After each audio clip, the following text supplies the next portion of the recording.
wabarakatuh. Waalaikumsalam warahmatullahi wabarakatuh. Baik, saya Bapak dan Ibu.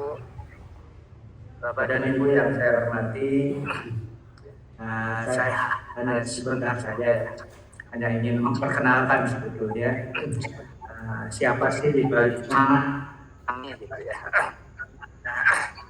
Mungkin kegiatan ini dalam rangka membahas pendidikan ini kita lebih humanis, mencoba memperkenalkan paradigma dan neurohumanistik dan karena dalam rangka karena itu yang dirancang dalam produk akademik ini itu sebuah kehormatan yang tidak hanya bertujuan sebagai pengetahuan, tetapi ingin juga membangun dialog. Dalam masukan ilmiah, serta sampai merumuskan arah kembangan dan implementasi ke depan. Kira-kira harapan. Tentu saja hukum atau semua ini dibuang antara pemikir akademik, para praktisi, para kerjaan, bahkan mungkin kebutuhan menjadi kebutuhan masyarakat. Nah, diharapkan barangkali melalui forum ini, di mana paradigma neurohumanistik dan kerangka berpikir karena ini diharapkan dapat dikaji secara kritis. Ya. Kemudian barangkali bisa dikembangkan secara kolaboratif dan diterapkan dalam praktek pendidikan yang lebih humanis tadi. Itu sebagai harapan. Bagaimana isi dan paradigma tersebut nanti barangkali Bu Ranti yang bisa menjelaskan. Ini cukup panjang. Bapak dan Ibu yang saya hormati, kegiatan ini sebetulnya didukung oleh banyak orang, oleh tim dan membentuk sebuah tim dengan peran dan tanggung jawab yang saling menghargai saya. Nah, sebagai administrator akademiknya itu hadir Profesor Dr. Sihabudin MPD itu dari IPI dan kebetulan bersama saya. Kalau saya kan hanya sebagai kenaiknya aja lah. Nah, itu dari menjaga tepat dan kekuatan ilmiah dan perhubungan antara teori dan praktek pendidikan itu. Sementara sebagai strategi advisor itu hadir pada kali Profesor Dr. Joko Saryono MPD dari Universitas Negeri Malang. Beliau berperan memberikan arah strategis agar karena ini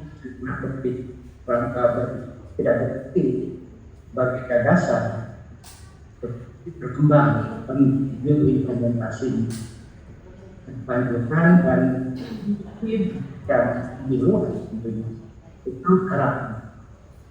Nah, sebagai tim bercermin karena ini terdiri dari banyak orang, yaitu yang dipimpin oleh Ibu Ranti sendiri ya, Ibu Ranti itu di Universitas Malang, Muhammad Zain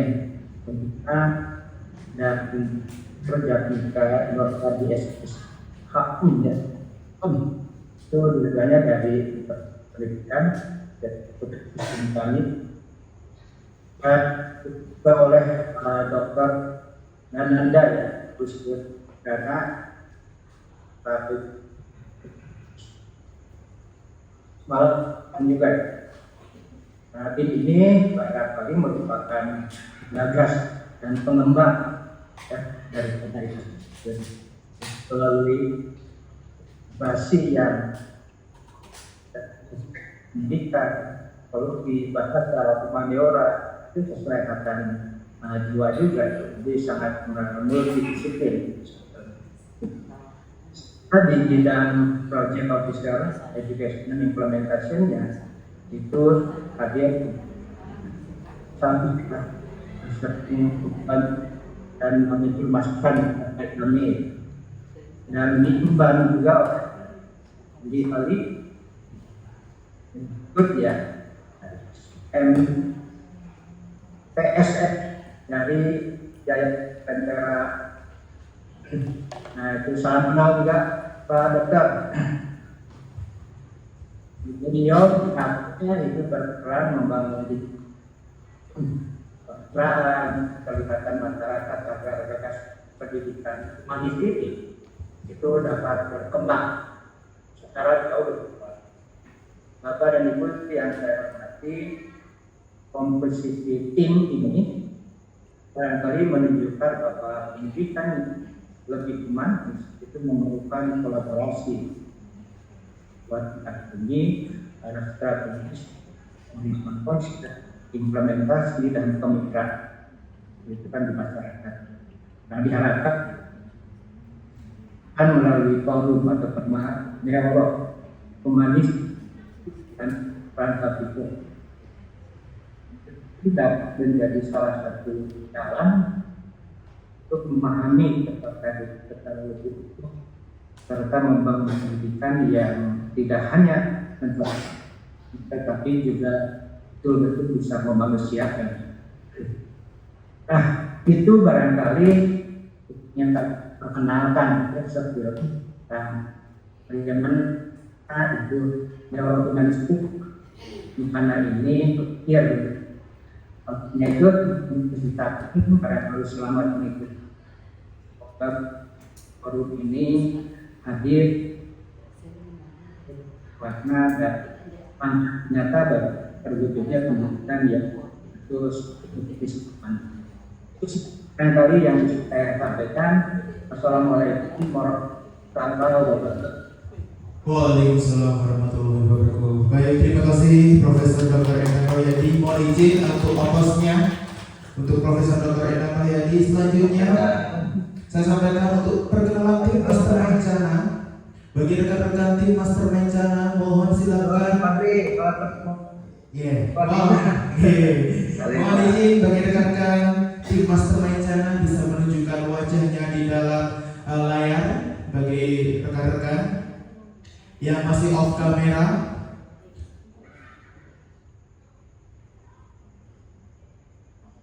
Saya sampaikan lagi untuk tim Mastermind Cana, bagi tim Mastermind Cana bisa menunjukkan sedikit wajahnya untuk menyapa audiens kita pada malam hari ini.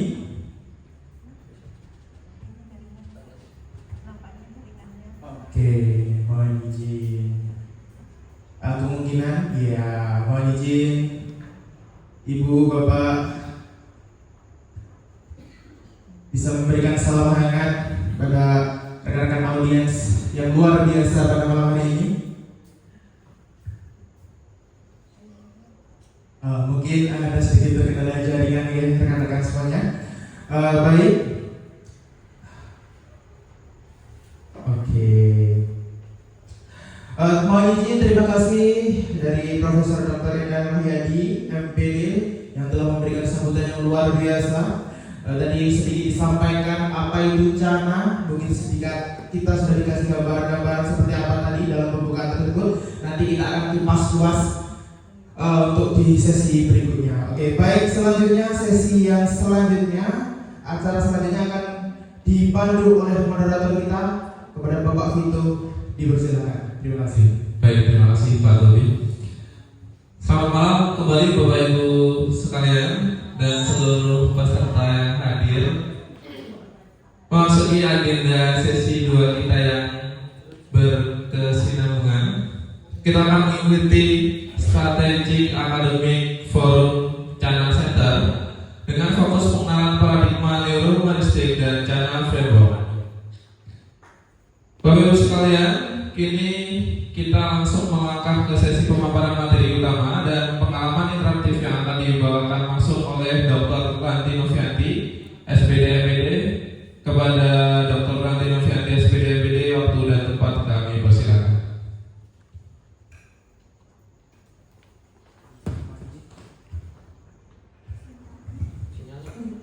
Baik, terima kasih banyak. Mohon izin, saya boleh berdiri ya.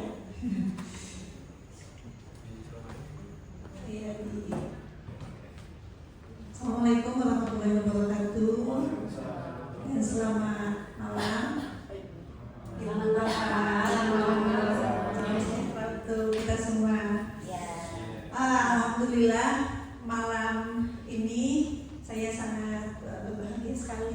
Bapak Ibu ada di sini bisa bertemu dengan Bapak Ibu semua, suatu kehormatan bagi saya. Terima kasih banyak dan terutama pada Ibu Yunita yang alhamdulillah telah memfasilitasi terjadinya kegiatan kita hari ini.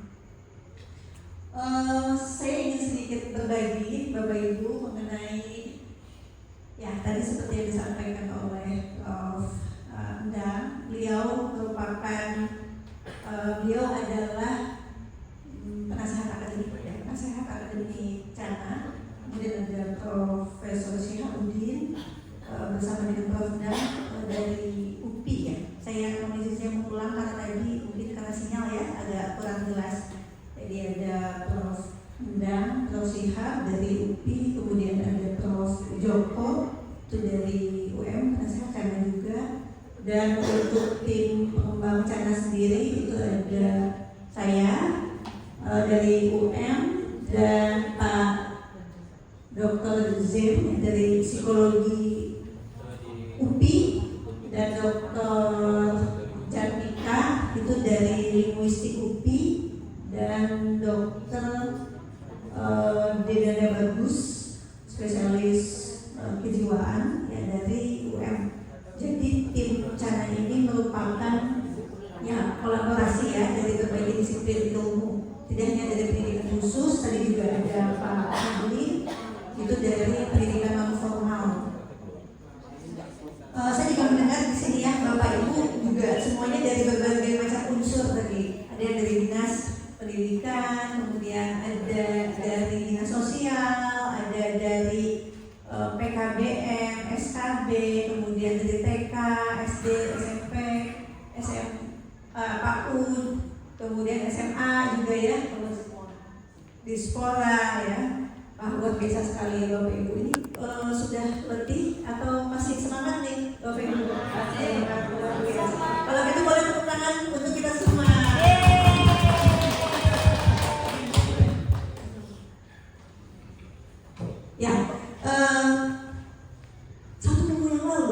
Satu minggu yang lalu saya bersama teman-teman dari Perkins.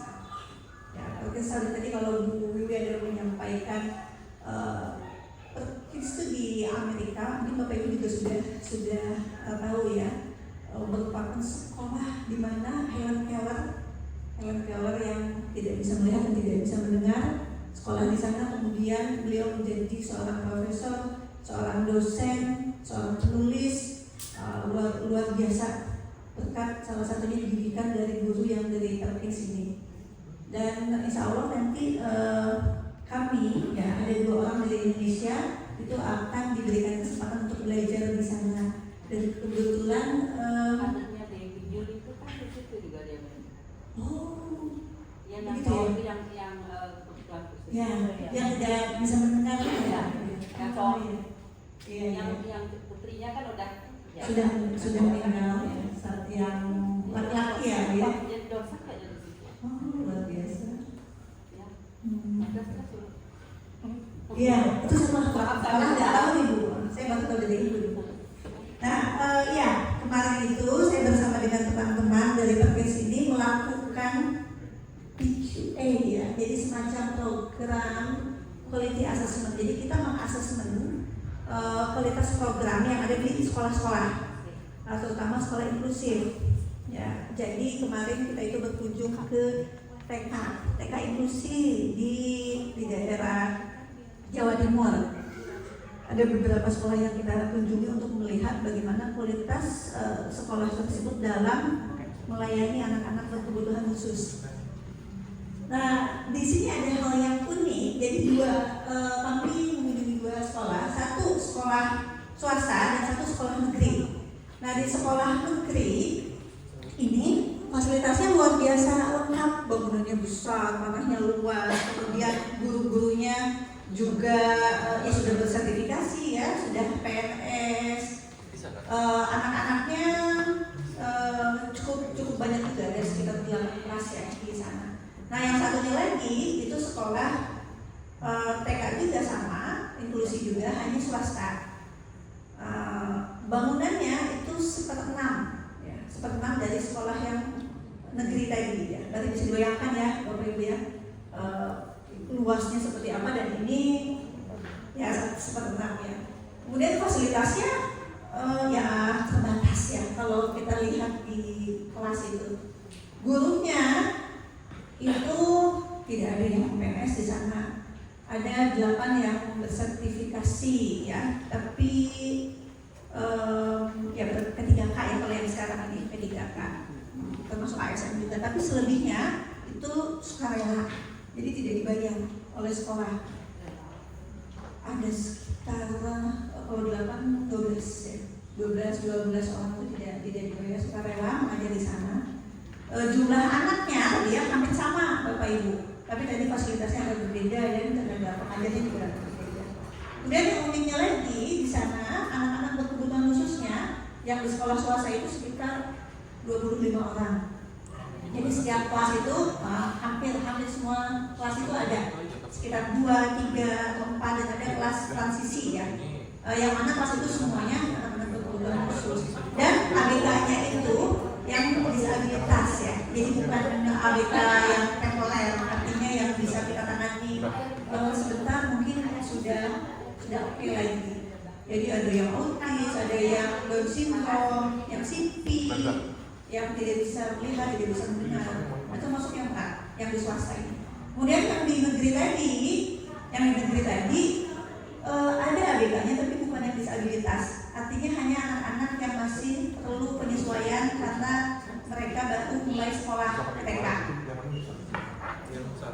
Nah, itu 2 sekolah yang kami kunjungi. Kedua-duanya itu melayani anak-anak berkebutuhan khusus. Kemudian kedua-duanya juga memiliki guru-guru yang luar biasa. Kedua-duanya juga sama-sama ingin melayani anak-anak berkebutuhan khusus dengan pendidikan yang terbaik. Tapi saya melihat dua suasana yang berbeda ya, seperti saya ceritakan tadi Ibu Bapak. Saya kurang lebih hampir 20 tahun lamanya sudah bekerja ya dengan anak-anak berkebutuhan khusus, kemudian dengan sekolah-sekolah luar biasa, kemudian dengan sekolah inklusi gitu. Dan di sana pun saya mencoba untuk turut serta ya dalam meningkatkan kualitas pendidikan. Yang uniknya apa? Awalnya saya mengira tantangan terbesar pendidikan kita itu adalah kebijakan, sistem, kemudian kurikulum, fasilitas, kompetensi guru, teknologi, anggaran. Ya, saya awalnya menganggap dan kami di tim Channel menganggap bahwa tantangan terbesar pendidikan itu adalah ini. Tapi tadi satu pengalaman yang tadi saya lihat itu di 2 sekolah yang berbeda itu mengubah cara saya memandang pendidikan. Apa sebenarnya yang berbeda selain yang tadi saya ceritakan? Nah, situasinya sama. Ya, tadi mereka mencoba memberikan layanan terbaik untuk anak-anaknya. Ya, memang dari segi fasilitas ya mungkin agak sedikit berbeda. Begitupun juga dengan SDM gitu ya. Sehingga hal tersebut melahirkan budaya yang berbeda. Di sekolah yang negeri, ketika melakukan diskusi, itu beberapa gurunya agak khawatir, agak tegang, agak ketakutan ketika mau menerima anak berkebutuhan khusus. Nah, jadi mereka merasa, aduh saya tidak mampu. Nanti kalau ada anak ini saya belum siap. Kemudian ada satu guru yang sudah siap, ya nanti diberikan ke guru yang itu saja. Nah, sementara yang di sekolah yang swasta tadi yang berbeda ya fasilitasnya ibu bapak, maaf. Nah, di yang kedua tadi yang swasta ternyata mereka luar biasa semangat sekali, tidak berpikir bahwa itu merupakan sebuah tantangan. Jadi ketika ada anak baru masuk, itu langsung mereka terima tanpa menunggu prosedur administrasi. Jadi besok udah disuruh langsung sekolah. Kata guru-gurunya, terutama kepala sekolahnya, nanti kalau lama anak ini belum diberikan layanan, ya berarti ada kesempatan yang hilang gitu ya. Akhirnya besok langsung sekolah. Terus apa yang dilakukan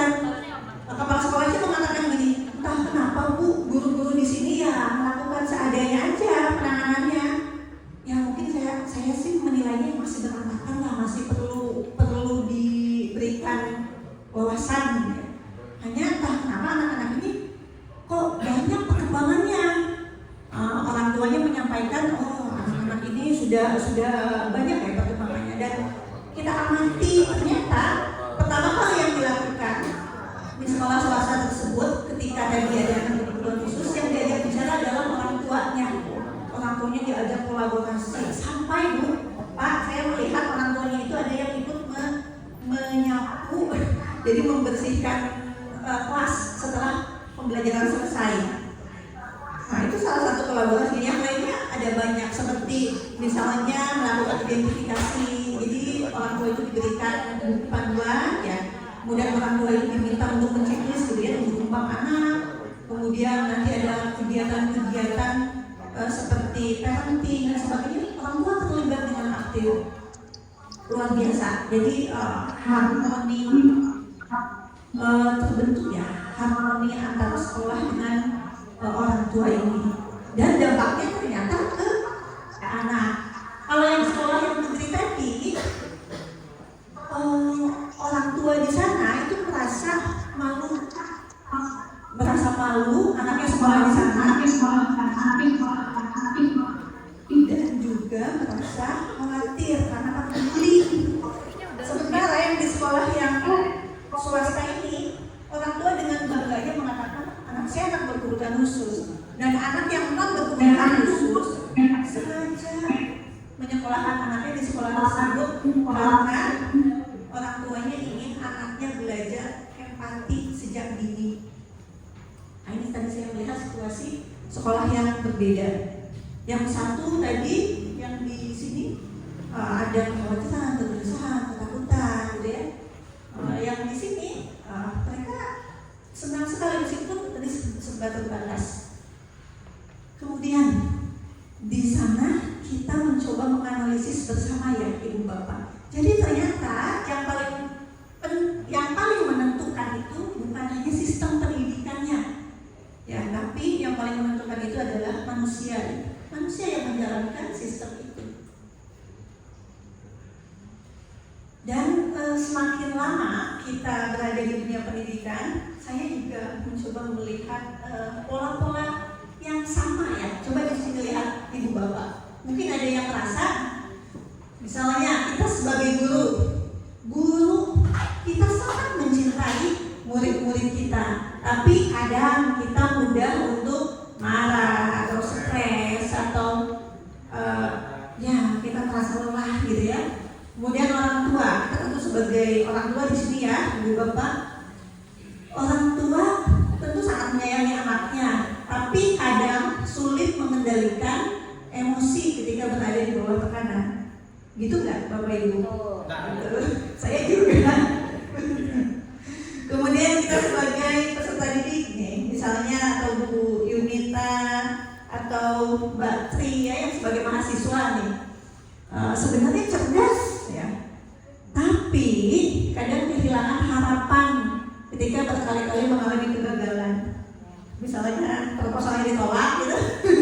Gitu nggak Bu Yunita? Terwakili. Kadang ya mengalami kehilangan harapan.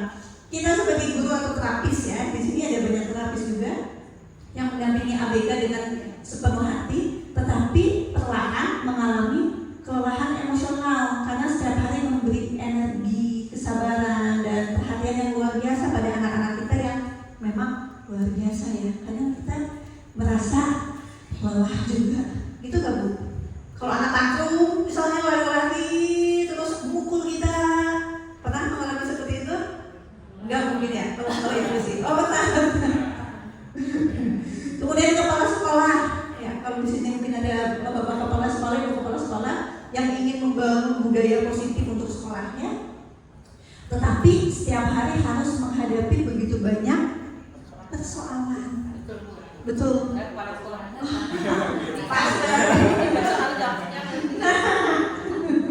Terwakili berarti ya Bu. Nah sekarang kita lihat lagi pertanyaan-pertanyaan yang sering kita abaikan. Kalau guru tidak sedang baik-baik saja, tadi misalnya lelah gitu ya, bagaimana ia dapat menghadirkan ruang belajar yang baik bagi peserta didik? Kemudian kalau orang tua kehilangan harapan, bagaimana anak bisa belajar merasa aman? Kepala sekolah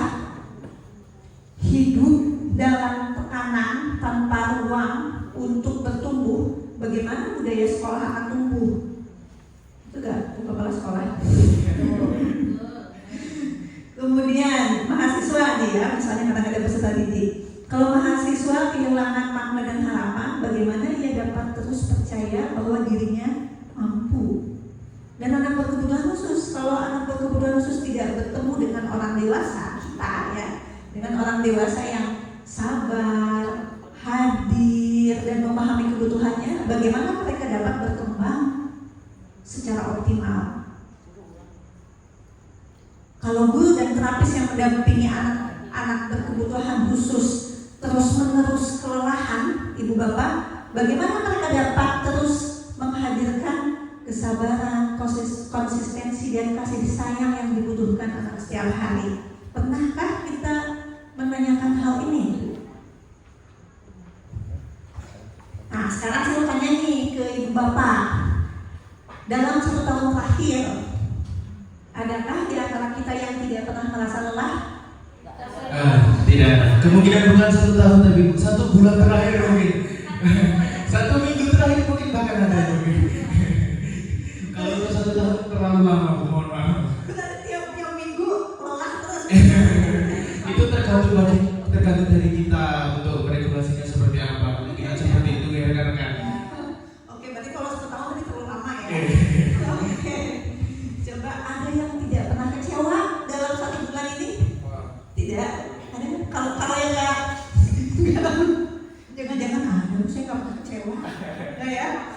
Ada yang tidak pernah kehilangan harapan dalam 1 bulan ini? Oke, semuanya berarti ya. Nah, saya ingin mengajak Bapak Ibu kembali untuk mengingat 1 hari ya. 1 hari, bukan hari yang paling bahagia, tetapi 1 hari ketika Bapak Ibu pulang ya, misalnya kemarin gitu kan, karena kita mengingat nih. Ketika Bapak Ibu pulang, kemudian merasa hari ini saya sudah memberikan semuanya, tetapi kok rasanya masih belum cukup. Atau pernahkah Bapak dan Ibu, silakan.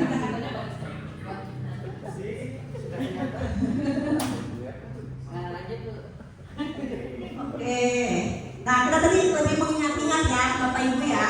Nah, atau nih ingatan yang lain, pernahkah Bapak dan Ibu meminta semua orang untuk kuat, padahal Bapak dan Ibu sendiri sedang berusaha tetap kuat? Sering. Baik-baik saja, Pak. Sering ya, bukan hanya pernah ya, Lebih ke sering berarti. sering. Pakai banget lagi katanya. Pernah saya. Dan pernahkah Bapak dan Ibu suatu hari menyadari bahwa tubuh ini sudah sangat lelah, tapi hati jauh lebih lelah? Pernah? Pernah, ini kayaknya semuanya aja Ibu. Semuanya pernah. Sering lagi ya. Coba next, ada yang belum pernah. Nah, kita ingat lagi, kapan terakhir kali Bapak dan Ibu benar-benar menikmati, nah kalau ini profesinya jadi guru, menikmati menjadi seorang guru atau menjadi seorang kepala sekolah. Ini menikmati ya, menikmati profesinya ya, atau menjadi orang tua, atau menjadi profesi yang Bapak Ibu jalani saat ini. Kapan terakhir kali Bapak Ibu benar-benar menikmatinya? Saat ini oke, ini bagus berarti ya. Pernah menikmati. Kalau saya dari min sampai sudah berhasil, lalu saya pindah ke sekolah lain dan saya tinggalkan, saya sudah merasa puas, mereka sudah mandiri. Dan Oke, luar biasa. walaupun saya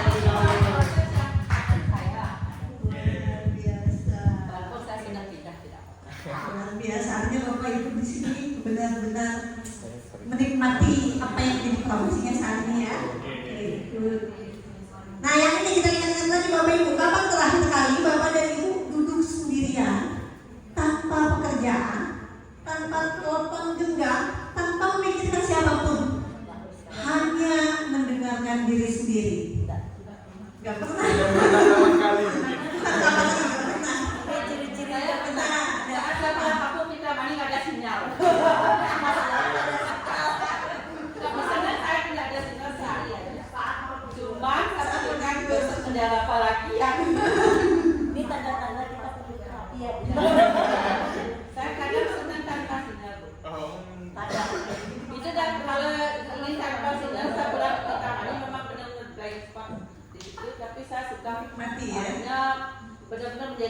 saya sendiri. Benar-benar jadi lalu saya menyanyi di atas pohon pinus.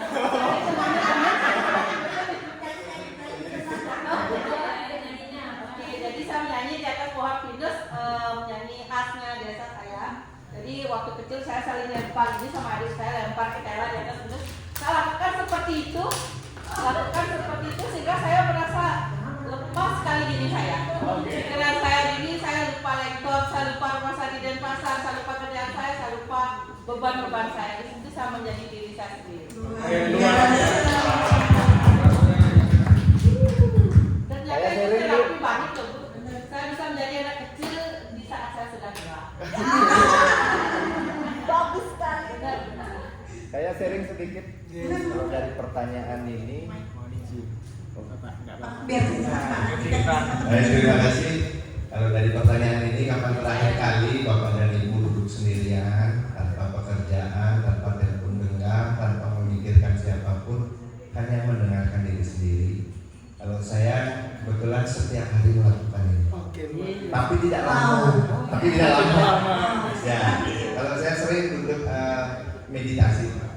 Ya, kita meditasikan ini. Jadi cuman memang tidak lama, kurang lebih 15 sampai 1 jam. Wah, lama itu. Ya, itu mungkin yang saya sering karena saat melakukan meditasi itu benar-benar kita melepas semua gitu.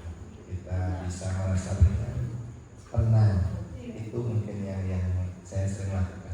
Bahkan kalau banyak pekerjaan pun untuk tidur saya lakukan ini dulu.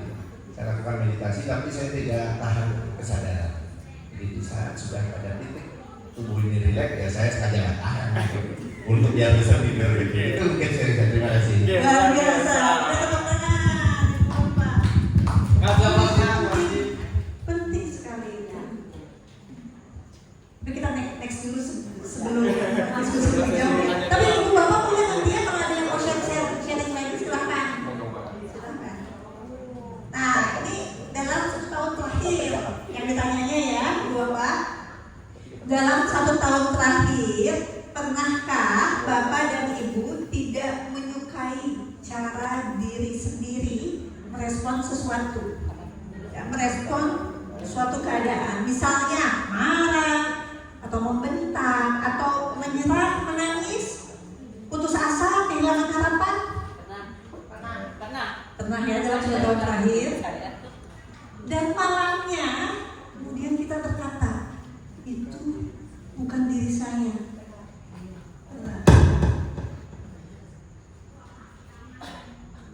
Oh, ibu mau foto yang ini?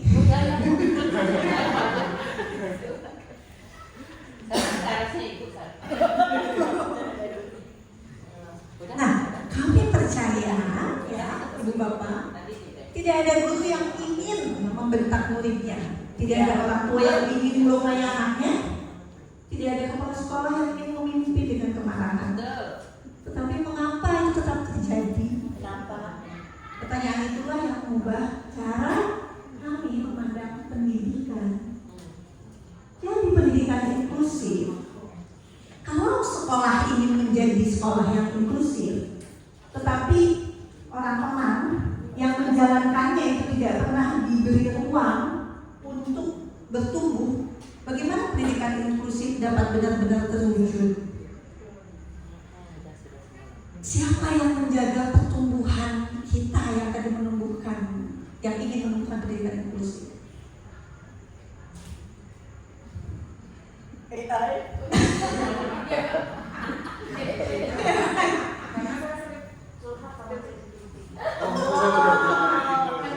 Oh iya, betul. Jadi sekarang bisa digantung kan itu?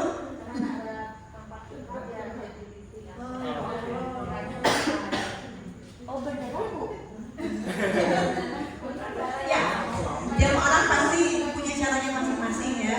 Yang penting tadi membantu dirinya. Kita kira menyelesaikan air tanah Biasanya kapan itu Bu? Pas lagi ada masalah, kejadian secara malam seperti bapak tadi. Tracing ya, tracingnya silakan curhat. Nah, ibu bapak coba kita renungkan bersama. Kita semua datang ke ruangan ini dengan tujuan yang sama, yaitu ingin membantu anak-anak bertumbuh. Tapi siapa yang membantu para pendidiknya untuk tetap bertumbuh? Siapa? Ya, diri sendiri ya. Siapa yang menjaga seseorang yang setiap hari minta menjaga orang lain?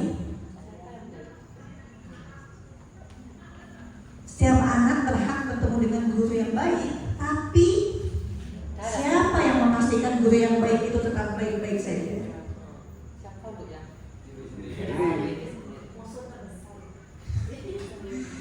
Jadi kualitas pendidikan itu tidak akan melampaui kualitas para pendidiknya. Jadi kalau sekarang pendidikan kita itu bermasalah, berarti ada suatu masalah di diri para pendidiknya. Jika ini benar, maka pekerjaan utama kita bukanlah sekedar memperbaiki sistem, melainkan membantu manusia atau orang yang menjalankannya untuk kembali bertumbuh. Ya, jadi kita Betul. ngerti saya. Sadar sekarang.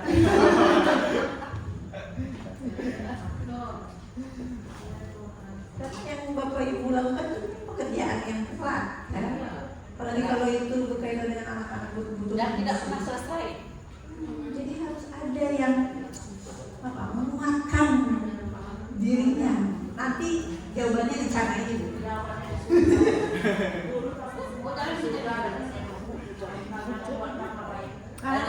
Itu salah satu, betul. Saya setuju itu. Tiap orang tadi pasti ada beda-beda ini ya cara. Nah, tadi kan saya cerita ya ke Bapak Ibu di awal ada dua sekolah yang berbeda ya. Tadi kondisinya, kemudian cara mereka merespon keadaan itu berbeda. Tadi ABK-nya yang satu banyak tapi mereka oke-oke aja, yang satu gak ada disabilitas, yang ABK-nya tapi mereka kok nampaknya stresnya luar biasa. Nah, mengapa sih manusia itu bisa merespon realitas secara berbeda? Ini saya yakin Bapak Ibu nggak membaca ya, saya bacakan ya. Ya. Jadi misalnya nih Bapak Ibu ada guru ya, ada 2 guru itu mengajar di sekolah yang sama, kurikulumnya sama, kemudian kepala sekolahnya sama, fasilitasnya sama, anak-anaknya juga hampir sama. Tetapi mengapa satu guru tetap mampu tersenyum, yang lainnya mulai kehilangan semangat? Situasinya sama, nah, tapi responnya itu berbeda. Ya. Kemudian orang tua, ada 2 orang tua yang sama-sama memiliki anak yang sedang tantrum misalnya, tapi kenapa yang satu masih mampu memeluk anaknya, yang satu lagi berteriak? Semoga itu bukan kita ya, Bu ya. Atau kalaupun kita itu dulu, sekarang tidak. Mahasiswa, nah ini mahasiswa, Bu Yunita, double-double Bu Yunita kan, guru juga, orang tua juga, mahasiswa juga, kepala sekolah juga dan sebagainya. Nah, coba kalau ada 2 mahasiswa sama Mbak Tri, 2 mahasiswa yang sama-sama ditolak proposal skripsinya. Yang satu berkata, baik, saya akan memperbaikinya. Yang satu lagi, saya tidak mampu lagi. Kemudian peserta didik, 2 peserta didik sama-sama memperoleh nilai yang rendah. Yang satu berkata, saya akan lebih giat belajar. Yang satu, saya memang bodoh. Anak berkebutuhan khusus yang menghadapi tugas yang sulit. Yang satu tetap mencoba karena merasa didukung dan diterima. Yang satu lagi lebih memilih berhenti karena terlalu sering merasa gagal. Guru pendamping atau terapis sama-sama mendampingi anak-anak berkebutuhan khusus, tapi yang satu tetap mampu menghadirkan kegembiraan dan kehangatan, yang satu lagi mulai mengalami kelelahan. Sama situasinya tapi berbeda responnya. Nah, ini saya skip aja ya Bu, atau boleh kalau mau difoto. Ini kalau ibu bapak yang mungkin berprofesi ini, itu pasti saja ada situasi yang sama tapi responnya berbeda. Kenapa itu terjadi? Bapak Ibu, tadi Pak Hasan juga membahas mengenai perilaku ya. Jadi selama ini kita terlalu sering mencoba mengubah perilaku ya. Ini padahal masih permukaan. Perilaku ini sepenuhnya dikendalikan oleh lapisan dalam yang tidak terlihat. Tadi guru mudah marah misalnya, atau orang tua berteriak, siswa menyerah, ini perilakunya yang nampak. Tapi mengapa mereka seperti itu? Tadi seperti anak tantrum ya, tadi Pak Hasan bilang karena mereka tidak bisa mengkomunikasikannya. Apa yang dia pikirkan, apa yang dia rasakan. Nah, kadang kita abai di sini. Tadi mengenai perilaku guru di 2 sekolah yang tadi ya, kalau saya misalnya mau contohkan, yang satu ragu menerima anak-anak berkebutuhan khusus yang mau masuk ke sekolah ini. Yang satu dengan terbuka dan bahkan bilang besok langsung sekolah ya. Nah, itu perilaku ya, ibu bapak ya. Kemudian ketika ditelusuri, apa yang dia pikirkan? Yang satu tadi kan khawatir, aduh nanti gimana cara menanganinya, saya nggak bisa, saya nggak siap. Yang satu tadi yang dipikirkannya adalah anak ini kalau terlambat ditangani nanti bisa jadi masalah, makanya besok langsung sekolah. Emosinya sama juga tadi yang dirasakannya, dia gelisah, dirinya cemas gitu. Yang satu tadi karena merasa peduli ya. Jadi ayo langsung sekolah. Makna dan keyakinan. Yang satu dia meyakini bahwa dia tidak bisa menangani anak-anak berkebutuhan khusus. Nah, makanya muncul tadi pikiran dan emosi tadi. Dia yakin dirinya nggak mampu. Tapi yang satu, apa yang saya bisa lakukan, sedikitnya yang saya bisa lakukan, setidaknya itu sudah membantu dibanding anak ini tidak terlayani sama sekali. Dan yang lebih dalam lagi adalah cara memandang diri dan hidup. Nah, tadi ibu siapa Bu yang di belakang pakai baju putih? Maaf. Bu Ira. Nah, Bu Ira tadi ada bilang tadi mengenai apa Bu? Karma baik, karma buruk. Nah, itu udah cara memandang hidup ya. Agama, nah itu kadang keyakinan ya, itu tuh menjadi penopang terbesar ya. Apa itu nanti dalam lagi. Nah, setidaknya ini mempengaruhi ini dan good ya. Ini tapi yang tentu yang positif. Kalau yang negatif tadi kan akhirnya perilakunya negatif. Sekolah itu kebanyakan memperbaiki tadi ya perilaku, memperbaiki akhlak misalnya, tapi nggak menyentuh ke dasarnya karakter gitu ya misalnya. Atau tadi anak berkebutuhan khusus yang tidak adaptif, perilakunya dibuat menjadi adaptif. Nah, itu kita masih bicara permukaan. Nah, cara ini dia bicaranya lebih dalam karena ternyata tadi selama 20 tahun itu, yaitu saya mungkin pengalaman yang sedikit gitu ya dibanding ibu bapak semua. Ada sesuatu yang harus kita benahi lebih dalam. Di Cana ini merupakan singkatan ibu bapak. Bukunya mana ya? Tadi kita ada bukunya ya, ibu bapak yang Cana ini. Cana ini singkatan merupakan, terima kasih. Tadi diserahkan pada Wardani. Di Cana itu merupakan singkatan dari Collaborative Activation for Motoric Awareness. Dan di Cana itu kita memiliki 6 tahap transformasi Bapak Ibu. Ada 6 tahap transformasi. Di Cana ini bukan mengajarkan cara mengajar yang baru, tapi Cana ini mengajar kita menjadi manusia yang baru ketika mengajar. Jadi mulai dari awareness, membangkitkan kesadaran, emotional releasing, merilis emosi-emosi negatif yang mungkin sudah terpendam lama, entah setahun, 2 tahun, 3 tahun, atau sejak kita kecil, sejak kita di dalam kandungan tanpa kita sadari. Ya, luka batin, kita child. Nah, kemudian step yang ketiga, reframing. Ketika kita memiliki keyakinan atau keyakinan ya bisa kita katakan ya, misalnya pelepas. Nah, kita perlu melakukan reframing. Jadi mereframe ulang apa yang selama ini kita yakini, sehingga nanti tentu perilakunya akan berubah. Nah, di sini yang step keempat adalah mental stability, Jadi kalau sudah dilakukan 3 step ini, nanti mental kita lebih stabil dan akhirnya kita mampu melakukan kolaborasi ya, berhubungan, melakukan koneksi gitu ya dengan orang lain lebih sehat, lebih humanis, dan akhirnya kita menjadi bertumbuh ya, untuk menjadi jiwa-jiwa yang lebih baik lagi. Nah ini kita lakukan pada siapa, mulai dari diri kita sendiri, misalnya kita sebagai orang tua, kita sebagai pendidik tadi, dan termasuk juga ke anak juga melakukan itu. Nah di sini sebenarnya ada praktiknya ya Bapak Ibu, ada pengalaman. Ini kalau tadi misalnya saya sampaikan tuh ada 6 step gitu ya. Nah di sini saya coba membuat mini experience. Hanya khawatir kemalaman, kita skip saja kah atau mau kita coba deh, mau? Nah kalau memang mau dicoba, tapi ini nggak apa-apa Bu Yun, kita kalau jadi kemalaman selesainya. Tadi kan kita udah ini. Oh ya udah. Karena ini memang dirasakan langsung gitu, jadi tidak ada PowerPoint. Kalau misalnya mau kurang lebih 5 menit sih. Oh ya Pak. Oh bisa.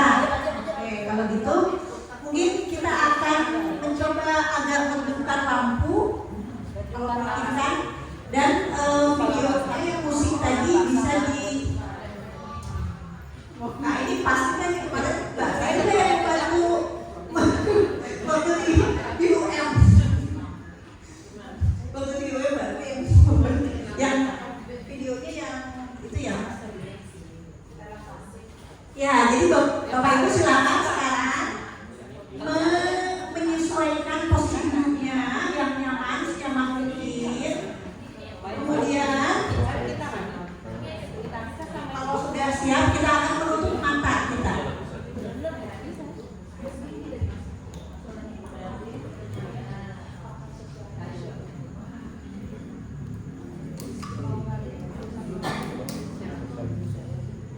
Ya silahkan Bapak Ibu, posisi duduknya dibuat senyaman mungkin, kemudian harus relax ya, relax. Bu boleh bersandar atau tidak? Boleh apapun ya, senyaman. Tapi jangan tidur ya.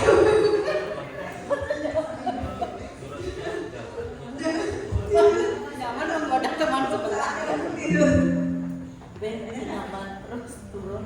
Tahu.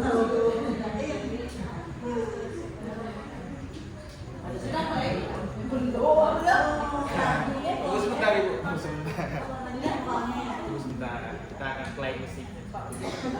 Oke baik, saya akan bantu menyiapkan. Oke. Pakai HP-nya Ibu. Ya kalau tadi ada 6 step ya, maka kita akan melakukan kurang lebih di sini hanya nggak semua, karena di Siap Ibu. Ayo bisa, Pak settingannya begini. Oke.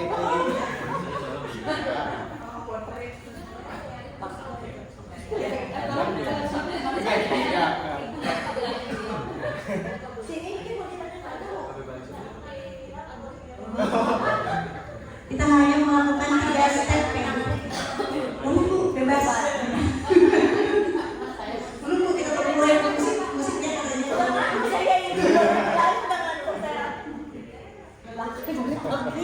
Cepet kita masuk. Musiknya lagi disiapkan. Mungkin dipersiapkan dulu jiwa raganya untuk menikmati. Jadi kayak saya belum apa-apa benar. Udah capek banget.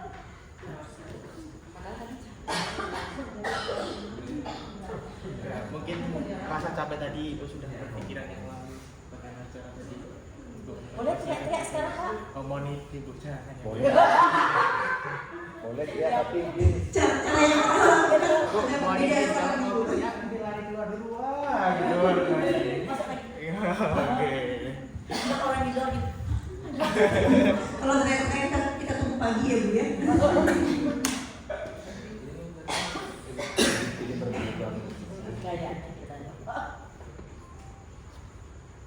Maaf Ibu Bapak ada kendala di soundsnya, jadi kita mau coba pakai handphone karena jangkauannya tidak keluar ya bunyinya. Apa baby girl aja? Nanti jadinya nggak adaptasi Bu. Dampaknya macam-macam. Kalau misalnya emosinya ada dapat emosi yang berat, mungkin bisa jadi agak sedih atau menangis. Apa aja cerita pikiran? Ada Bu, nanti ada tuntutannya nanti Ibu Bapak bisa memilih ya, memilih apa yang mau diingat. Betul. Boleh dekat. Oke, Ibu Bapak, silakan duduk senyaman mungkin. Silakan mulai menutup mata. Tarik nafas perlahan, hembuskan perlahan. Sekarang saya ingin mengajak Bapak dan Ibu bukan memikirkan orang lain, tetapi memperhatikan diri sendiri. Saat ini, apa yang sedang hadir di dalam diri Bapak dan Ibu? Apakah pikiran sedang penuh? Apakah tubuh sedang lelah? Apakah ada rasa cemas? Atau justru tenang?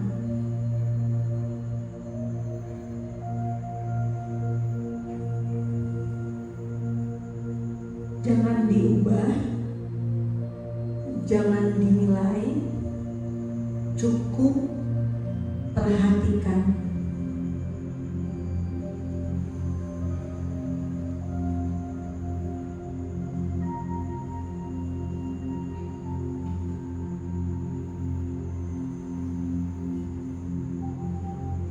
Masih sambil menutup mata, sekarang perhatikan nafas Bapak dan Ibu.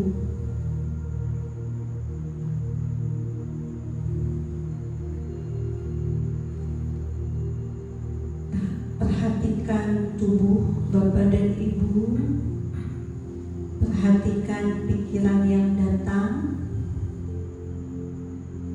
Biarkan saja.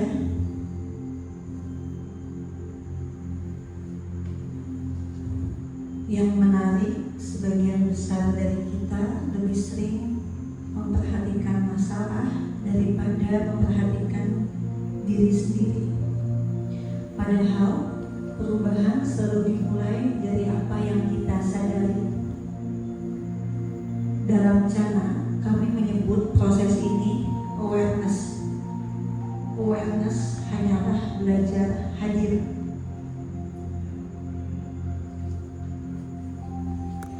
Tetap menutup mata. Sekarang saya ingin mengajak Bapak dan Ibu mengingat satu situasi yang akhir-akhir ini cukup melelahkan. Tidak perlu memilih yang paling berat, cukup satu saja. Mungkin di sekolah, mungkin di rumah, mungkin di tempat kerja.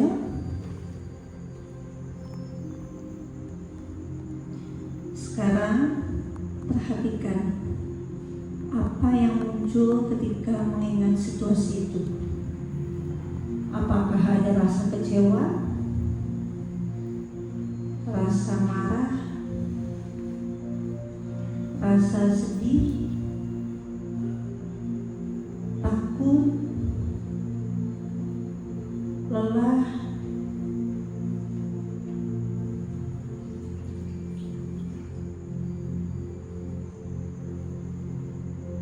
tidak perlu melawannya, tidak perlu menghilangkannya, biarkan saja hadir. Seringkali ketika emosi datang, kita langsung ingin mengusirnya. Padahal emosi sebenarnya sedang membawa pesan. Yang membuat kita lelah seringkali bukan emosinya, tetapi perlawanan kita terhadap emosi itu. Dalam Jana kami menyebut proses ini emotional releasing. Memberi ruang agar emosi tidak lagi mengendalikan kita.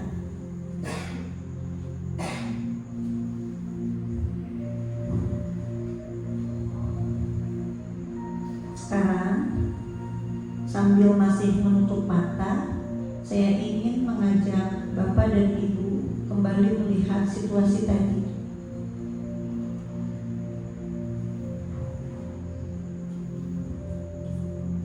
Pertanyaannya sederhana. Kalau selama ini Bapak dan Ibu melihat situasi itu sebagai beban, bagaimana kalau hari ini kita mencoba bertanya, apa yang sebenarnya sedang diajarkan situasi ini kepada saya? Atau mungkin pertanyaannya bukan lagi mengapa ini terjadi kepada saya, tetapi apa yang dapat saya pelajari dari pengalaman ini? Sekarang perhatikan, apakah cara Bapak dan Ibu merasakan situasi tadi masih sama? Sebagian mungkin menjawab masih, sebagian mungkin berkata sedikit berubah, dan itu tidak apa-apa, karena tujuan kita hari ini bukan mengubah hidup dalam 5 menit.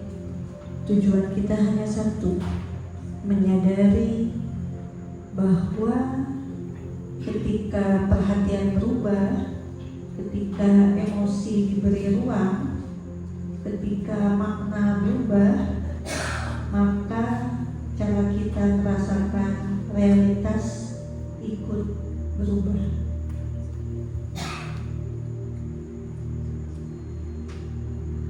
Dalam hitungan ketiga, Ibu Bapak silahkan untuk pelan-pelan membuka matanya. 1, 2, 3.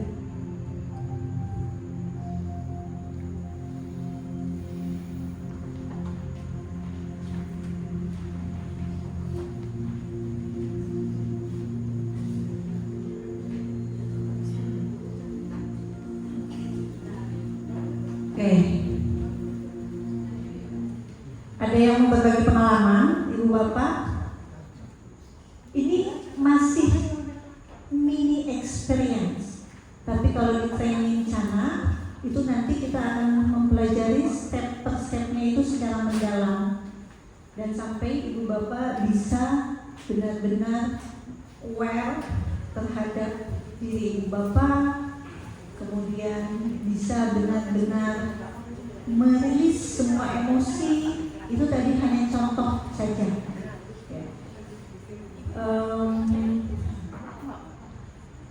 Agak banyak memang perbedaannya ketika training itu dilakukan. Karena kalau dalam training kita membutuhkan 8 jam ya. Sementara ini karena diberikan waktu 2 jam, jadi kita mencoba memberikan contoh kecilnya. Ada yang mau berbagi pengalaman tadi? Atau kita langsung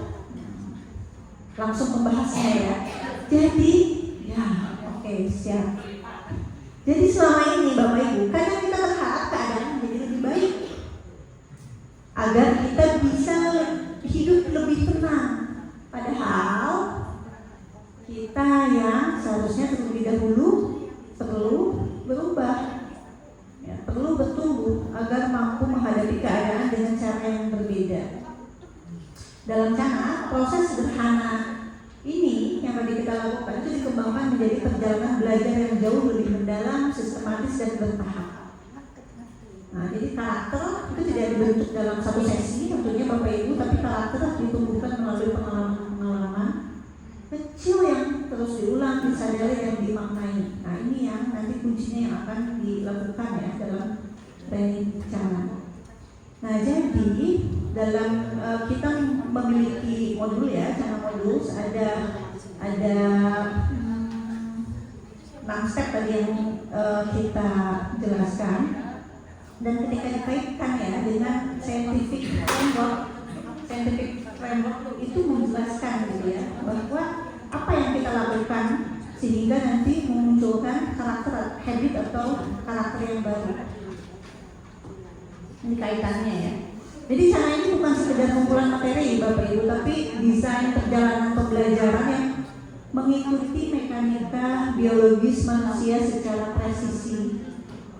Nah, kalau kita ingin membangun karakter guru, apakah cukup hanya memberi seminar tentang karakter? Tidak. Kalau kita ingin membangun budaya sekolah, apakah cukup hanya membuat aturan? Kalau kita ingin membantu orang tua, apakah cukup hanya memberi mereka buku parenting? Tidak. Jika proses transformasi di Cana yang ada dijelaskan ini sangat krusial, dapatkah ia diajarkan secara terstruktur kepada orang tua, guru, dan juga pemimpin sekolah? Ya, jadi inilah alasan Cana dilahirkan. Jadi Cana ini bukan sebuah pelatihan sekali jalan Ibu Bapak, tapi Cana adalah ekosistem pembelajaran yang berkesinambungan. Jadi tujuannya itu bukan menjadikan manusia sempurna secara instan, tapi menyediakan ruang agar kita dapat terus bertumbuh. Nah, jadi dalam perjalanan pengembangan Cana kita memiliki 4 level training. 4 level training Cana mulai dari self awareness training. Ya, di dalam self awareness training ini nanti akan diajarkan bagaimana kita melakukan mindful noticing, kemudian emotional releasing, ya, merilis semua emosi-emosi negatif, kemudian melakukan reframing mindset dan nanti memunculkan mental stabil ya, stabilitas mental stability. Jadi fokusnya di training yang pertama ini adalah kesadaran diri. Kemudian ada yang level selanjutnya ini lebih kepada membangun relasional ya, hubungan dengan orang lain. Jadi bagaimana nanti kita membangun kesadaran relasi, kemudian melakukan practical communication ya, bagaimana berkomunikasi lebih baik lagi, kemudian membaca emosi orang, reading emotion, dan melakukan co-regulation. Dan yang ketiga, level yang selanjutnya di training Cana itu ada practitioner training. Nanti diajarkan untuk melakukan reflective listening, ya, mendengarkan orang lain secara reflektif, kemudian nanti membaca reading human ya, membaca bagaimana situasi orang lain, kemudian reflective questioning, kita mulai melakukan pertanyaan reflektif untuk membantu orang lain. Ini lebih ke ini ya, membantu orang lain. Nah, kalau yang level keempat, training of trainers ya, ini nanti melakukan lagi training Cana ini kepada orang lain. Nah, kita juga ada Cana educator ya Bapak Ibu, ini khusus untuk pendidik ya. Dan ada juga Cana for kids ya. Nanti bagaimana guru ini diajarkan untuk self awareness, kemudian ini beberapa kompetensi ya yang secara cepat ya, yang nantinya untuk menumbuhkan pribadi guru. Dan ini yang juga telah kita lakukan kepada anak ya, ada Cana for kids. Jadi anak-anak itu juga diajarkan bagaimana dia sadar, jadi lebih ke mengenal diri, dia mengenal tentang tubuhnya tuh memiliki sinyal-sinyal tertentu ketika dia marah, misalnya ketika dia kesal, sedih gitu ya. Dia juga mengontrol emosi. Ya, betul. Hanya tidak seperti yang tadi kita lakukan relaksasi itu. Ini lebih ke pendekatan ke anak-anak ya. Nanti ada workshopnya, misalnya nanti tandai bagian tubuh mana kalau misalnya kamu merasa marah gitu kan, yang ada sinyal misalnya muka menjadi agak sedikit panas, ya ini ada worksheet yang misalnya mereka menandai atau menggambar gitu. Terus nanti juga ada melepas emosi. Ini agak mirip dengan kita yang menyesuaikan dengan anak ya. Sampai nanti anak-anak ini mereka bisa mengenal diri dan mengelola emosinya lebih baik. Kemudian nanti mereka lebih percaya diri dan mudah untuk bersosialisasi. Kemudian bisa jadi fokus belajar dan memiliki hubungan yang sehat dengan dirinya dan juga orang lain, dan tumbuh menjadi pribadi yang berkarakter. Nah, ini nanti yang akan dibutuhkan pada anak-anak. Jadi modulnya kalau anak-anak ini memang agak lebih panjang. Kita memiliki 5 modul dan ada 8 kali pertemuan. Nah, ini sudah mulai dilakukan. Kita bekerja sama dengan Rainbow ya. Hanya memang baru untuk anak, belum special children ya, belum anak-anak bulan khusus. Nanti kita akan coba adaptasikan kembali. Demikian Ibu Bapak. Jadi kesimpulannya adalah bahwa kurikulum dan fasilitas yang hebat itu tetap membutuhkan manusia yang utuh untuk menghidupkannya. Pendidikan akan benar-benar berubah ketika kita yang menghidupinya kembali bertumbuh. Terima kasih banyak Ibu Bapak, mudah-mudahan bermanfaat. Saya wassalamualaikum warahmatullahi wabarakatuh. Oke, beri tepuk tangan untuk Dr. Ranti atas pemaparan materi yang sangat luar biasa dan refleksi yang sangat menggugah serta membuka cara pandang baru untuk kita semua. Kini kita masuki sesi strategic dialog and collaboration. Kami mengundang peserta Bapak dan Ibu untuk sesi diskusi. Untuk sesi kali ini dibuka 2 pertanyaan. Silakan Bapak dan Ibu yang ingin bertanya mengangkat tangan dan menyebutkan instansinya.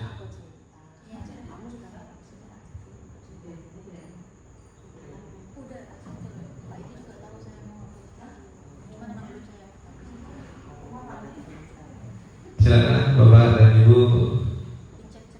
Mungkin implementasinya di sekolah Bapak dan Ibu mungkin. Silakan.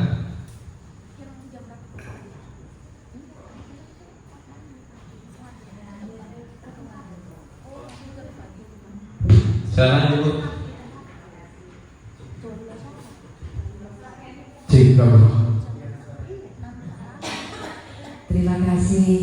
Terima kasih Bu Dr.